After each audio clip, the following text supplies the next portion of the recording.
पंतप्रधान नरेंद्र मोदी आणि राजनाथ सिंह यांच्यामध्ये आज हाय प्रोफाईल बैठक। पहलगाम हल्ल्याच्या पार्श्वभूमीवर अनेक महत्त्वाच्या मुद्द्यांवर चर्चा होणार। राजनाथ सिंह आणि मोदींच्या बैठकीकडे देशाचं लक्ष। मुख्यमंत्री एकनाथ शिंदे यांचा वारकऱ्यांना मोठा दिलासा। 2023-24 मध्ये वारी दरम्यान मृत्युमुखी पडलेल्या वारकऱ्यांच्या कुटुंबियांना 5 लाखांची मदत होणार। सर्व पालखी संस्थांना मृत्यू झालेल्या वारकऱ्यांची माहिती देण्याचं आवाहन।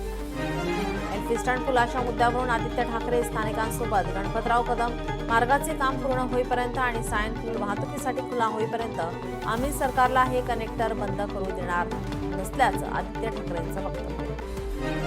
वक्फचा कायदा काळा कायदा तात्काळ रद्द करण्याची असदुद्दीन ओवेसी यांची मागणी। वक्फ कायद्यानुसार वक्फची सर्व संपत्ती ईश्वराच्या मालकीची। सुधारणेमुळे सर्व जमीन कब्जे धारकांच्या हाती जाणार। परभणीत आयोजित एका कार्यक्रमात ओवेसी यांचे वक्तव्य।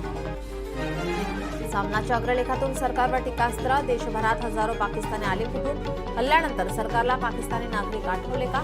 देशाच्या सुरक्षेशी मोठा खेळ। शहर विकास आराखडा रद्द होणार नाही। शहराच्या विकासासाठी आराखडा फायदेशीर। रत्नागिरीचे आमदार किरण सामंत यांचा ठाम मत। हिंगणघाटात ठाकरेंच्या शिवसेनेला खिंडार। माजी नगरसेवक बंटी वाघमारेंचा असंख्य कार्यकर्त्यांचा भाजपात प्रवेश। भाजप आमदार समीर खुणावार यांच्या नेतृत्वात पक्षप्रवेश। पुण्यात राष्ट्रवादी महिला काँग्रेस सशक्त संघटन पश्चिम महाराष्ट्र विभागीय पदाधिकारी कार्यशाळेचं आयोजन। कार्यशाळेला राष्ट्रवादी काँग्रेसचे प्रदेशाध्यक्ष सुनील तटकरे उपस्थित।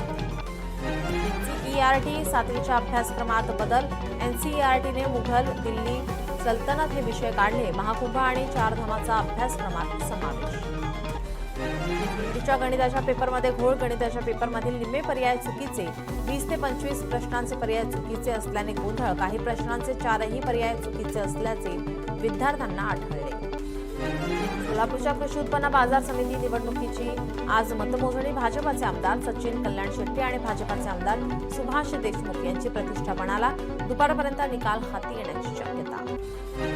सोलापूर बाजार समितीची निवडणूक। बाजार समिती निवडणुकीची आज मतमोजणी। कल्याण शेट्टी आणि देशमुखांची प्रतिष्ठा पणाला। एल्फिस्टन पुलाचा तिढा आज सुटणार का याकडे लक्ष। पुलाच्या फाटकामाला स्थानिकांचा विरोध। आज एमएमआरडीए प्रशासनासोबत स्थानिकांची महत्त्वाची बैठक। पाकिस्तानी नागरिकांना निर्धारित कालावधीत भारत सोडण्याचे आदेश। आदेशाचे पालन न केल्यास 3 वर्षांचा तुरुंगवास किंवा 3 लाख रुपये दंडाची शिक्षा होणार। ओलांडलेला बीएसएफ जवान अद्यापही पाकिस्तानी सैन्याच्या ताब्यात। 4 दिवसानंतरही सुटका नाही। मुख्यमंत्री एकनाथ शिंदे जगदाळे आणि गणगोटे कुटुंबियांची भेट घेणार। पहलगाम हल्ल्यात संतोष जगदाळे आणि कौस्तुभ गणगोटेंचा मृत्यू। भारत-पाक सीमेवरील पीक काढणी 2 दिवसात पूर्ण करा। सीमा सुरक्षा दलाचे सीमा भागातील शेतकऱ्यांना निर्देश।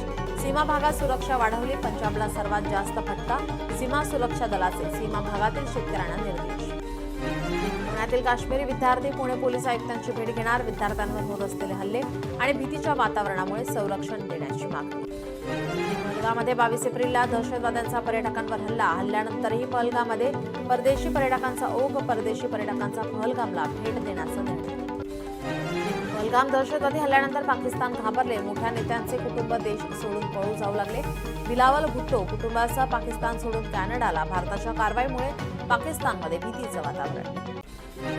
सलग 4थ्या दिवशी कुपवाडा पूंछ जवळील नियंत्रण रेषेवर गोळीबार सुरू। पाकिस्तानी लष्कराकडून सीमेवर गोळीबार सुरूच। भारतीय सैन्याकडून पाकिस्तानला चोख प्रत्युत्तर। भारताकडून अटारी सीमा बंद। पाकिस्तानला मोठा फटका। पाकिस्तानमध्ये आपत्कालीन उपाययोजना सुरू। औषधांचा तुटवडा निर्माण होऊ नये यासाठी सरकारचा प्रयत्न। पाकिस्तानची पुन्हा कर्जासाठी याचना। चीनकडून मागितली 10 अब्ज युआनचं कर्ज। आर्थिक गरजांसाठी पाकिस्तान अन्य देशांवर अवलंबून। भारत फ्रान्समध्ये राफेल एम लढाऊ विमानांसाठीचा आज करार।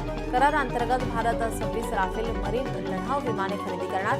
22 सिंगल सीटर आणि 4 ट्विन सीटर ट्रेनिंग विमानांचा समावेश। नगरमध्ये अजूनही 17 सिंधी पाकिस्तानी नागरिक। हे नागरिक आज देश सोडून जाणार। शॉर्ट टर्म व्हिसावर हे नागरिक भारतात वास्तव्यास। पोलीस उपायुक्त सचिन गोरे यांची माहिती। मधील मुस्लिम परिवारांची पर्यटकांना मदत। यवतमाळमधील पर्यटकांना आपल्या घरात दिला आश्रय। काश्मीरी नागरिकांकडून पर्यटकांना धीर देण्याचा प्रयत्न। पहलगाम हल्ल्याचा पर्यटन व्यवसायावर परिणाम। काश्मीरमधील पर्यटनासंदर्भातील बुकिंग रद्द। हल्ल्यामुळे पर्यटन नगरीला सुमारे 2.50 कोटींचा फटका। पहलगाम हल्ल्याचा मुस्लिम धर्मीयांकडून निषेध, अलिबागमध्ये रॅली काढून नोंदवला निषेध. कराडमध्ये राष्ट्रवादी काँग्रेसच्या वतीनं संयुक्त महाराष्ट्र गौरव रथ सोहळ्याचं आयोजन. गौरवशाली महाराष्ट्र महोत्सव 2025च्या अनुषंगाने गौरव रथाचं आयोजन. बेस्ट प्रवास दुपटीने महागला, किमान तिकीट भाडे 10 रुपये होणार, पासही महागणार. सातारा जिल्ह्यात हिंगणगावची भैरवनाथ यात्रा मोठ्या उत्साहात पार. भिल्लाचे सोंग ही अनोखी परंपरा पाहण्यासाठी भाविकांची मोठी गर्दी. एप्रिल अखेर राज्यातील हवामानात मोठे बदल. विदर्भात पुढील 4 ते 5 दिवस हलक्या ते मध्यम पावसाची शक्यता. मराठवाड्यातही पावसाच्या हलक्या सरींचा अंदाज. एप्रिल अखेर राज्यातील हवामानात मोठे बदल होण्याची शक्यता. सांगलीच्या मिरज शहरासह परिसरात अवकाळी पावसाची हजेरी. उकाड्याने हैराण झालेल्या नागरिकांना दिलासा. चंद्रपूरमध्ये बंदिस्त वाघ बिबटे यांना उष्माघातापासून बचावासाठी वन विभाग सतर्क. ग्रीन नेट आणि कूलर लावून तापमानापासून दिलासा. पशुवैद्यकीय अधिकाऱ्यांची वन्यजीवांवर नियमित नजर. नवी मुंबईच्या ऐरोलीत तब्बल 24 तास वीज झाली बंद. यामुळे उकाड्याने नागरिक हैराण. महावितरणच्या या कारभारावर रहिवाशांनी नाराजी व्यक्त केली. 11 कोटी भारतीयांची गरिबी हटवण्यात यश. 10 वर्षात भारतातील नोकऱ्यांमध्येही वाढ. जागतिक बँकेच्या अहवालातून आकडेवारी समोर. ग्रामीण शहरी गरिबीतील फरक 7.7% कमी. नांदेड महापालिका क्षेत्रातील नाले सफाईला सुरुवात. यांत्रिक पद्धत वापरून ही सफाई पावसाळ्याआधीच पूर्ण केली जाणार. महापालिका आयुक्त डॉक्टर महेश डोईफोडे यांची माहिती. अबीर गुलाल चित्रपटाची गाणी युट्यूबवरून हटवली. अबीर गुलाल चित्रपटावर भारतात बंदी घालण्याचा सरकारचा निर्णय. पनवेलमध्ये महानगरपालिकेच्या आंतरराष्ट्रीय दर्जाच्या क्रिकेट प्रशिक्षण केंद्राचे भव्य उद्घाटन. आशिष शेलारांच्या प्रमुख उपस्थितीत उद्घाटन पार. ज्वारीच्या दरात प्रति किलो 15 रुपयांची घट. घाऊक बाजारात ज्वारीला प्रतवारीनुसार 30 ते 58 रुपये दर. पुणे मार्केट यार्डात 15 ट्रक ज्वारीची आवक. केज तालुक्यात वादळी वाऱ्याचा रिमझिम पाऊस. अनेक ठिकाणी झाडं कोसळली. फळ झाडांचं मोठं नुकसान. नांदेडमध्ये बदलत्या वातावरणाचा पिकांवर परिणाम. शेतकऱ्यांची चिंतेत वाढ. शेतकऱ्यांनी पीक वाचवण्यासाठी पिकावर महागडी औषधं फवारणी केली.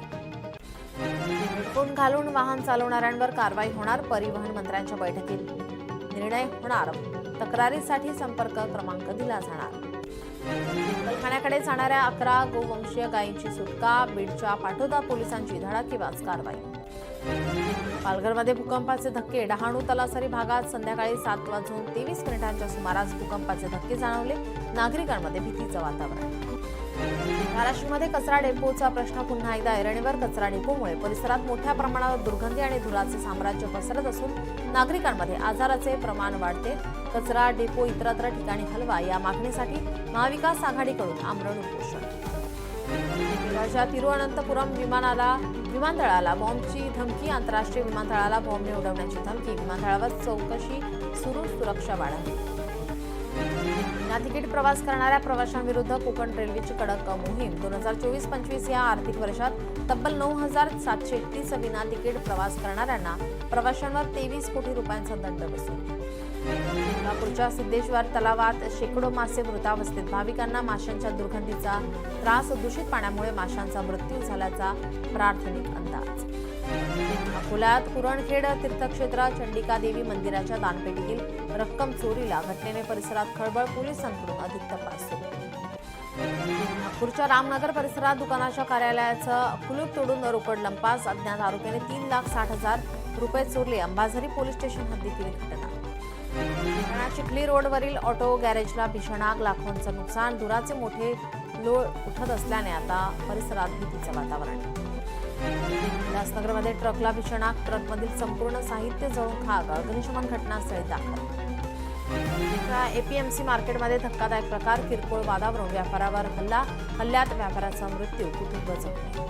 साताऱ्यात उष्णतेची तीव्रता वाढली. उष्माघाताचे 2 बळी. जावळी आणि माण तालुक्यातील शेतकऱ्यांचा उष्माघाताने दुर्दैवी मृत्यू. पुण्यात वीट भट्टीवर काम करणाऱ्या मजुराची आत्महत्या. आत्महत्येचे कारण अद्याप अस्पष्ट. पोलिसांकडून अधिक तपास सुरू. नवी मुंबईमध्ये बस चालकाकडून 4 वर्षाच्या चिमुकलीवर अत्याचार. स्कूल बस चालकाला अटक. आरोपीला 30 एप्रिलपर्यंत पोलीस कोठडी. पोलिसांकडून अधिकचा तपास सुरू. बोपदेव घाटातील सामूहिक अत्याचार प्रकरणातील आरोपीला पोलिसांकडून अटक. सोलापूरच्या अकलूजमधून घेतलं ताब्यात. मध्य प्रदेशात व्हॅनची दुचाकीला धडक. अपघातात 10 जणांचा मृत्यू, 4 जण जखमी. जखमींवर रुग्णालयात उपचार सुरू.